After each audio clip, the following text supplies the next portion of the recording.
In exactly 12 days, Ernest Slade would kill his wife and all three of their children. But on this bright Sunday afternoon, he was flipping ribs on the backyard grill, smiling for photographs he would never look at again. This is True Crimes Alter, where love turns lethal, family ties unravel, and secrets explode into violence. If you're drawn to haunting true crime stories told with raw emotion and gripping detail, subscribe now, share this video, and drop your thoughts in the comments below.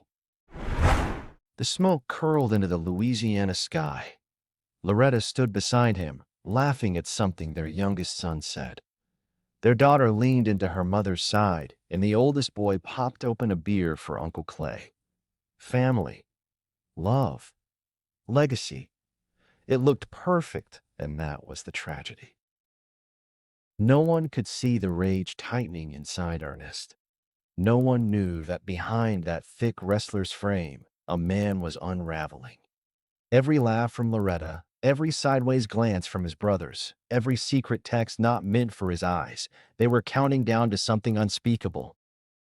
And when the clock finally struck 0, Ernest didn't flinch. He pulled the trigger 4 times, then sat in silence, surrounded by the ruins of the only thing he ever called his. The backyard of the Slade home in Marigold, Louisiana, was a place of tradition. Old pecan trees, faded family photographs nailed to the fence, and an above-ground pool patched with duct tape and summer memories. On this particular Sunday, the air smelled of hickory wood and hot sauce. The grill sizzled, country music hummed from a tinny Bluetooth speaker, and plastic chairs rocked under the weight of uncles and grandkids alike. Ernest Slade stood near the smoker, towering even at 65. His once jet-black hair had turned to iron gray, trimmed neat around the ears. A faded wrestling t-shirt stretched tight across his broad chest, the sleeves hugging arms that still bore the dense muscle of a man who had once thrown bodies into ropes for a living. His hands were large and calm, slow as he flipped the meat. Loretta, 50 and striking, moved through the yard like someone used to being looked at. Her lemon-colored sundress fluttered in the breeze, gold earrings catching the light. She kissed cousins on the cheek, passed paper towels to toddlers, and every now and then, just for a second, exchanged glances with Ernest's youngest brother, Clay. No one noticed, or maybe they did and just didn't say. Dean, their eldest, stood near the cooler sipping ginger ale. 28, soft-spoken, with glasses and a jaw that stayed clenched too often. He laughed politely at Uncle Mitchell's story, but his eyes kept wandering to his phone, tapping something only he could see. Deja, 25, wore denim shorts and a pink tank top. She moved like she owned her own stage, confident, bold, loud when she needed to be. She took photos with Loretta and called her my twin. Quincy, 23, the youngest, tall like his father, built like a tight end, tossed a football to a cousin, laughing loudest of all. Everyone said he was the one who would carry the Slade name into something bigger. The family was picture perfect. But no one took the picture that day, not the one that mattered.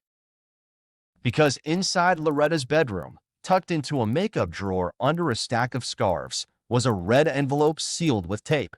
Inside it were 5 photographs, some old, some very new, and none of them should have existed. That envelope would be opened 4 nights later, by accident. The child who opened it was 7 years old and curious. She was looking for gum. What she found instead was a woman's face pressed against a man's neck, a man who wasn't her grandpa. But that moment hadn't come yet.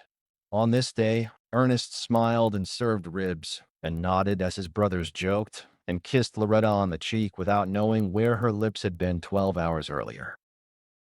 It had started a year ago. Loretta and Clay, alone after a family barbecue, had gone inside while everyone else was still drinking in the yard.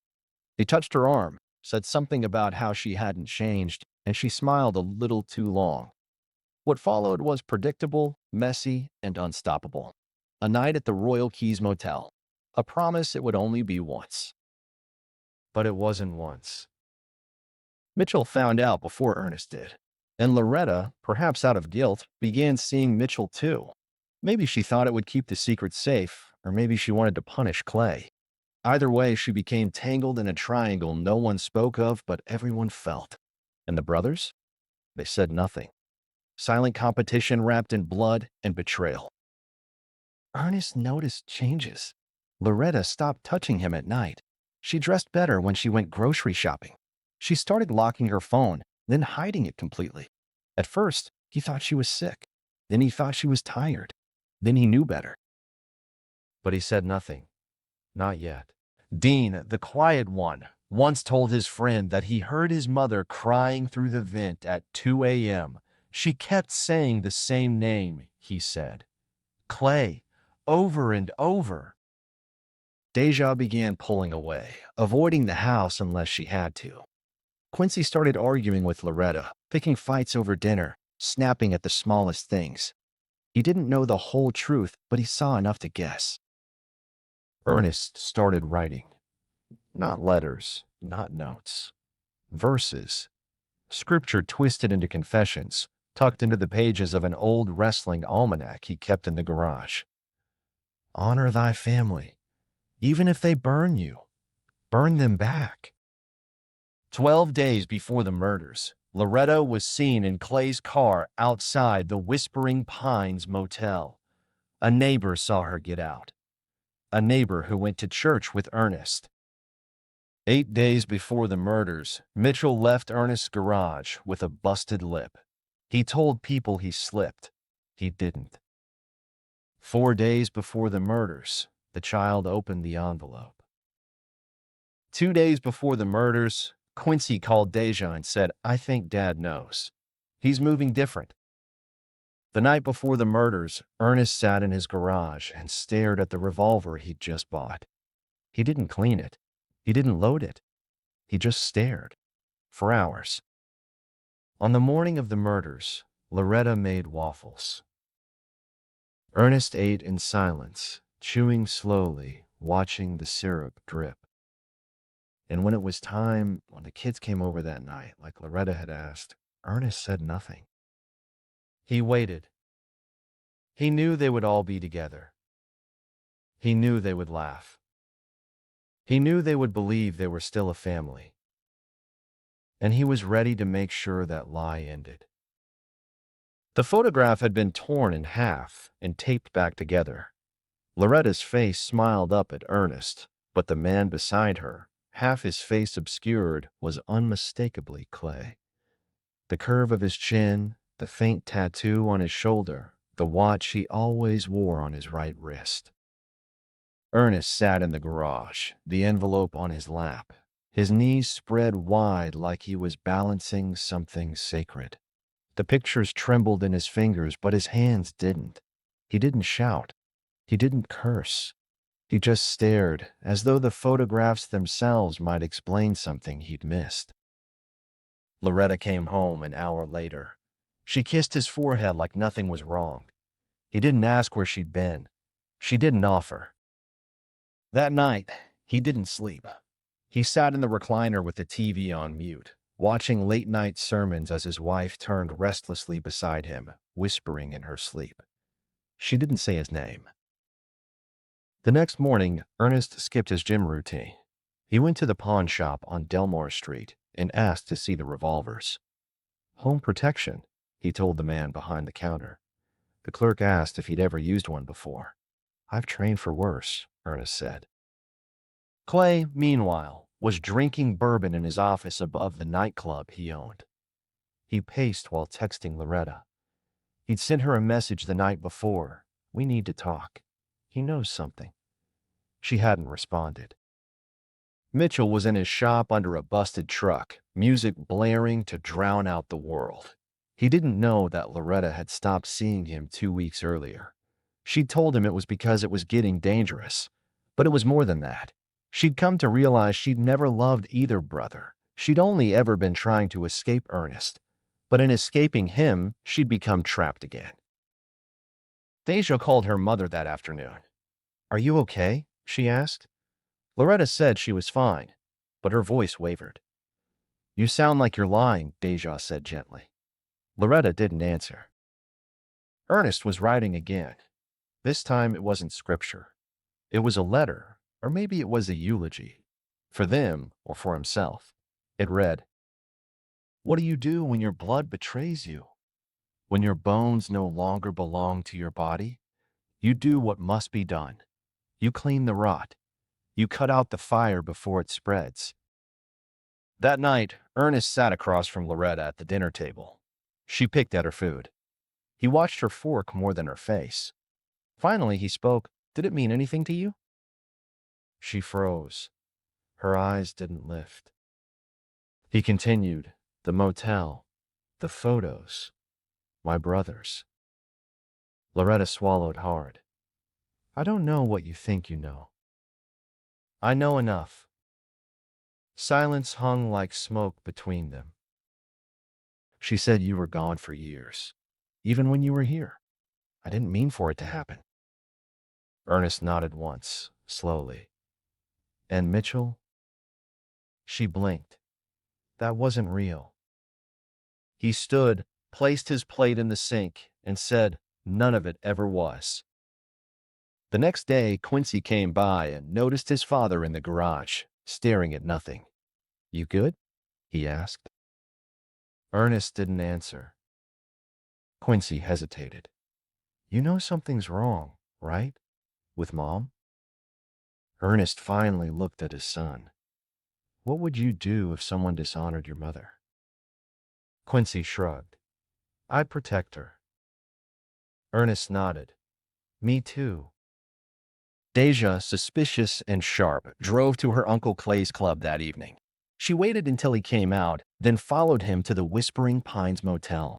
When she saw Loretta get out of his car, she parked across the street and stared at the glowing neon sign until it blurred. She didn't go home. She drove straight to Mitchell's shop and asked him the question flat out. "Did you sleep with Mama?" He didn't lie.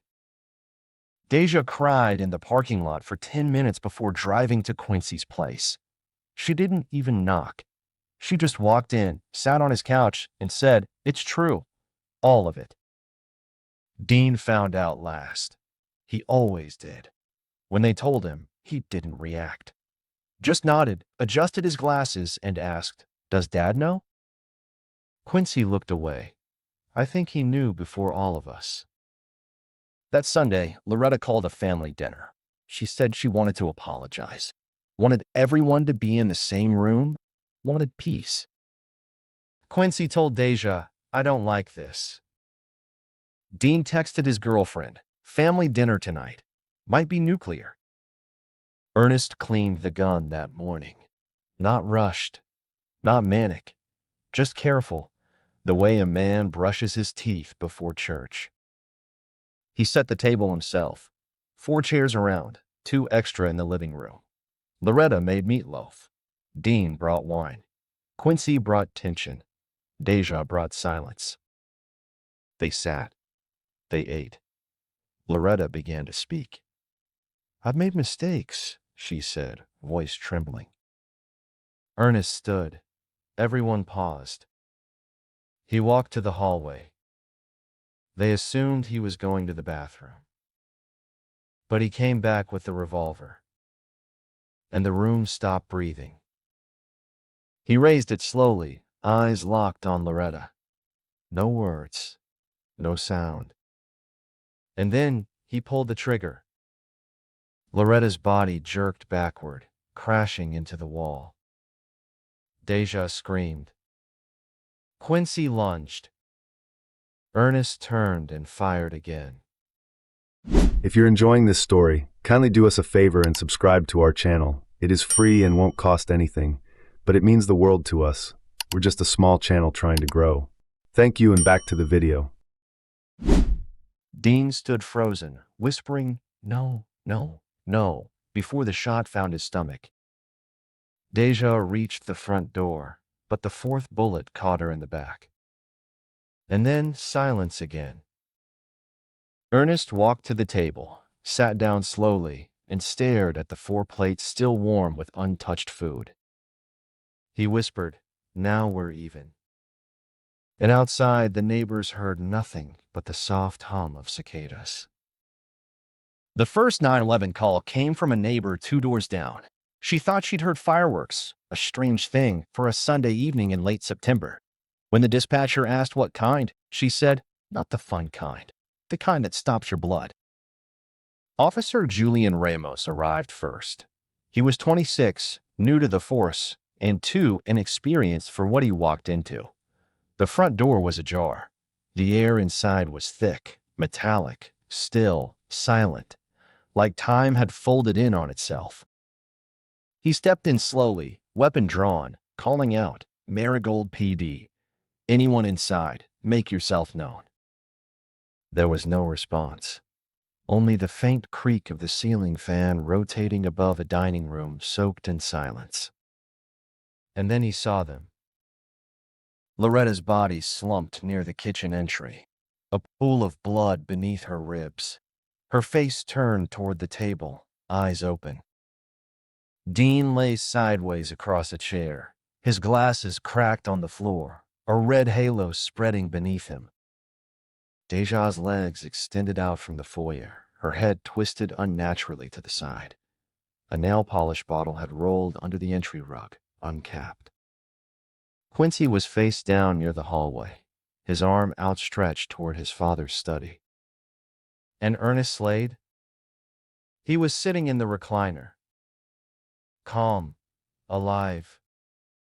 The revolver rested on the coffee table, unloaded. His hands were resting on his knees. His shirt was soaked through with sweat. His eyes were red, not from tears but from exhaustion. Officer Ramos didn't ask questions. He pointed the gun, called it in, waited for backup. Ernest never moved. When Detective Wesley Hart arrived 45 minutes later, the entire block was sealed. Crime scene tape lined the yard. A small crowd had gathered behind the barricades. Some neighbors cried. Some just stared. Detective Hart was clean-cut, mid-40s, with pale gray eyes and the type of walk that told people not to waste his time. He didn't speak until he'd walked through the house alone, hands behind his back, eyes tracing everything. The plate of food still warm, the 3 wine glasses, the bullet holes in the drywall. He stopped beside Ernest, still seated, still silent. "You ready to talk?" Hart asked. Ernest looked at him. "They betrayed me," he said simply. Hart didn't flinch. "Who did?" "My wife, my brothers, and they made the kids choose sides." Hart lowered his voice. "So you killed your children?" "They weren't children. They were old enough to lie to my face." In the interrogation room later that night, Ernest answered every question without hesitation. Hart kept his tone even, neutral. "Walk me through it." "I waited until they were all here," Ernest said. She tried to explain herself. "I didn't need explanations.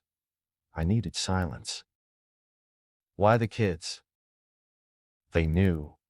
Deja knew." Quincy was angry. Dean said nothing, but you could see it in his eyes. He pitied me. "That's betrayal too." "Did you plan to kill yourself afterward?" Ernest shrugged. "No, somebody had to tell the truth."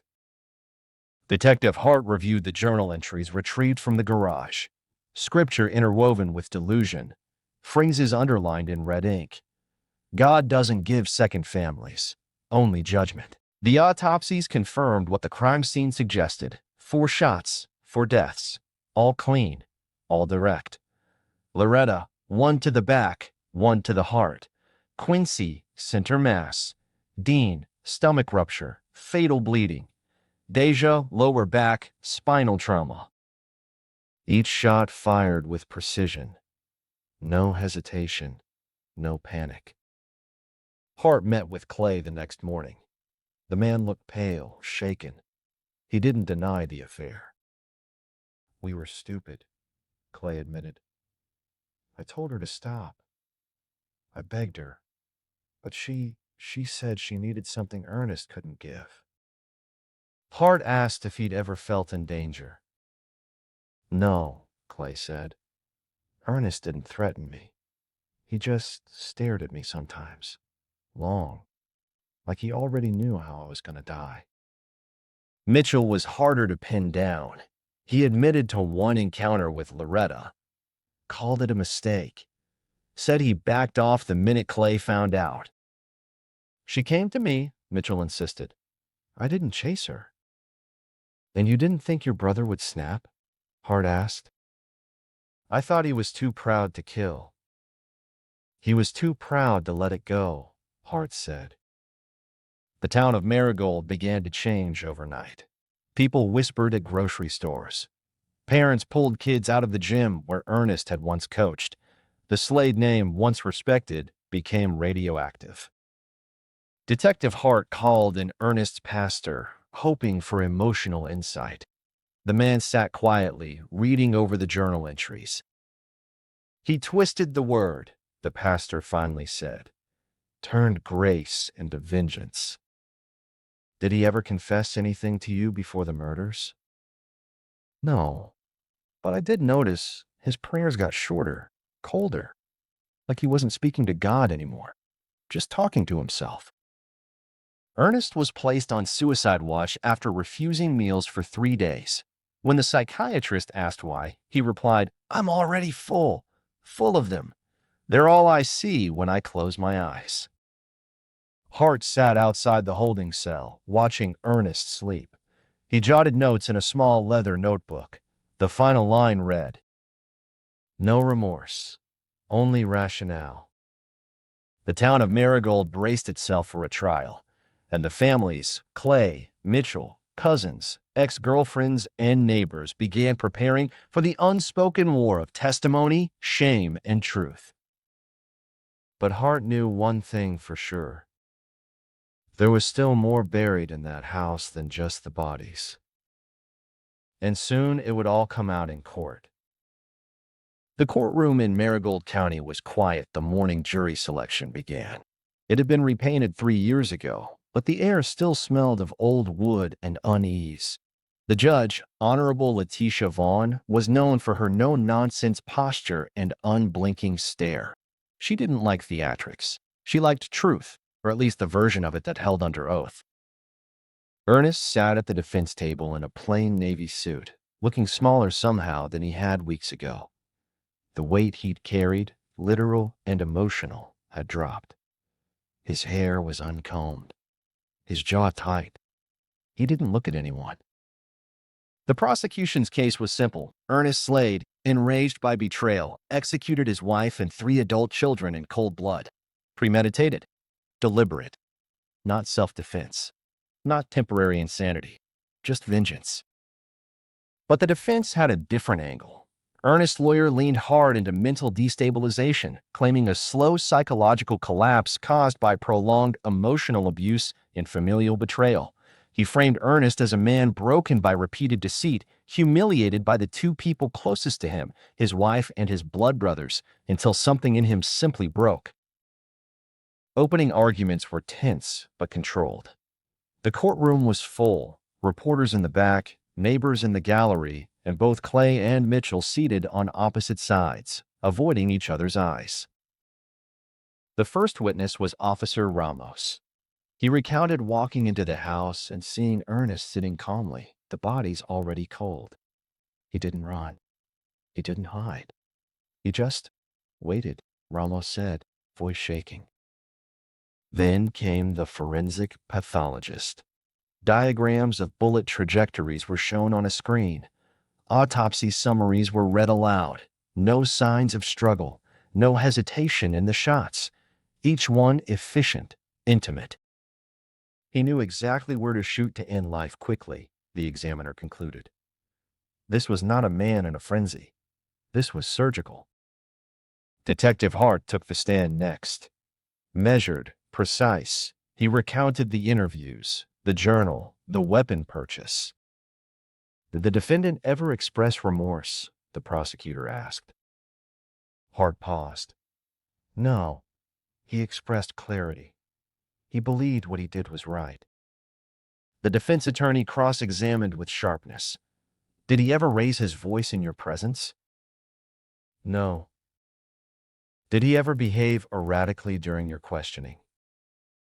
No. So you're telling us this man, who just murdered his whole family, acted calm? Yes, Hart said, which made it worse. Then came the most difficult day. Clay was called to the stand. Dressed in a stiff blazer, his voice cracked before he said a word. Yes, he confirmed. I had a relationship with Loretta Slade. It wasn't right. I've hated myself for it ever since. Did you love her? The prosecutor asked. Clay hesitated. I wanted to. I think I told myself I did. But it was selfish. I saw something slipping in her, and I made it worse. And your brother? He deserved the truth. I just didn't want to be the one to give it. Mitchell refused to testify at first, invoking his right not to incriminate himself. But eventually, he relented. His testimony was even colder. I didn't chase her, he said. She used me to hurt Clay.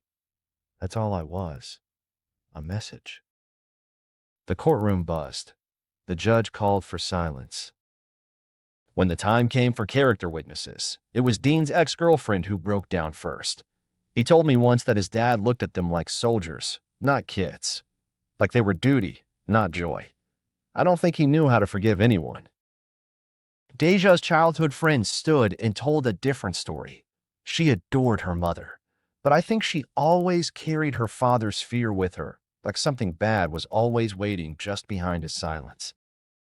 Then, finally, came the video. Detective Hart had recovered an old family camcorder from the garage.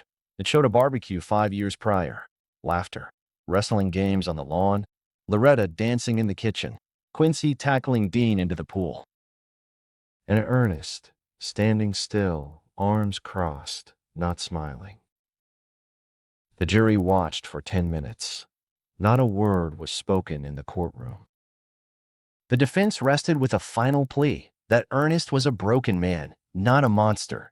That pain doesn't always scream. Sometimes it whispers for years before it finally explodes. The prosecution closed hard. You don't get to decide that betrayal equals death. You don't get to become judge, jury, and executioner just because your pride is hurt. Ernest declined to testify. When the judge asked if he had anything to say, he simply said, "They should have known I don't lose. Not in my house." The jury began deliberations that evening. The town of Marigold braced for its verdict. Outside the courthouse, someone had placed 4 white roses on the steps. And someone else had written on the pavement in chalk, "Wrestlers win in the ring. Fathers don't kill in the kitchen." The deliberation took 7 hours. The courtroom filled again as word spread that the jury was back. Clay sat with his head bowed. Mitchell stared ahead like he wasn't really there. The rest of the gallery was packed with whispers and prayers no one wanted to say out loud. Ernest Slade stood as the judge read the verdict. On the count of first-degree murder in the death of Loretta Slade, guilty. On the count of first-degree murder in the death of Quincy Slade, guilty. On the count of first-degree murder in the death of Dean Slade, guilty. On the count of first-degree murder in the death of Deja Slade, guilty. The courtroom stayed silent, not out of shock, but because this was the ending they had feared and somehow still expected. Ernest didn't blink. He didn't sigh. He simply nodded, like the referee had just counted to 3 in a match he knew he was going to lose. The judge spoke slowly during sentencing. "You turned your home into a battleground, Mr. Slade. And you killed not strangers, but your legacy. Your name will not be remembered for strength or loyalty, but for ruin."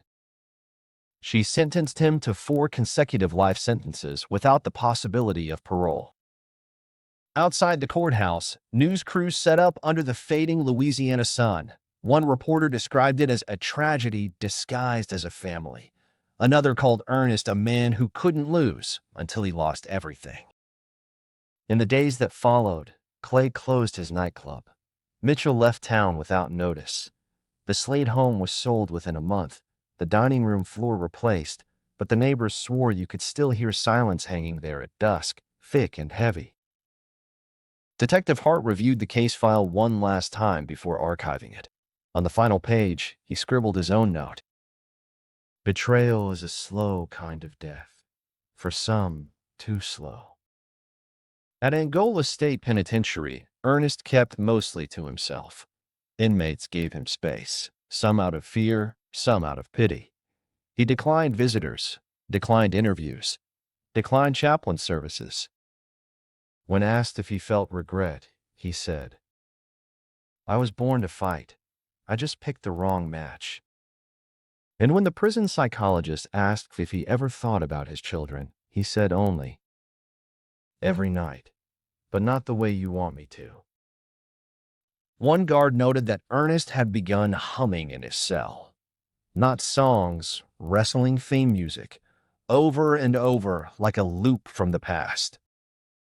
1 year after the murders, the town of Marigold held a candlelight vigil for Loretta, Dean, Deja, and Quincy. 4 lanterns were floated down Bayou Hollow Creek. No one mentioned Ernest.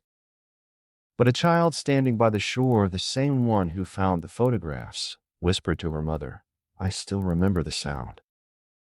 Her mother held her close. "Some things," she said softly, "we never stop hearing." This was True Crimes Alter, where we tell the stories that hurt so we never forget the price of silence, betrayal, or unchecked anger. If this story gripped you, disturbed you, or made you feel something true, please subscribe, share it with someone who loves dark truths, and drop your thoughts in the comments.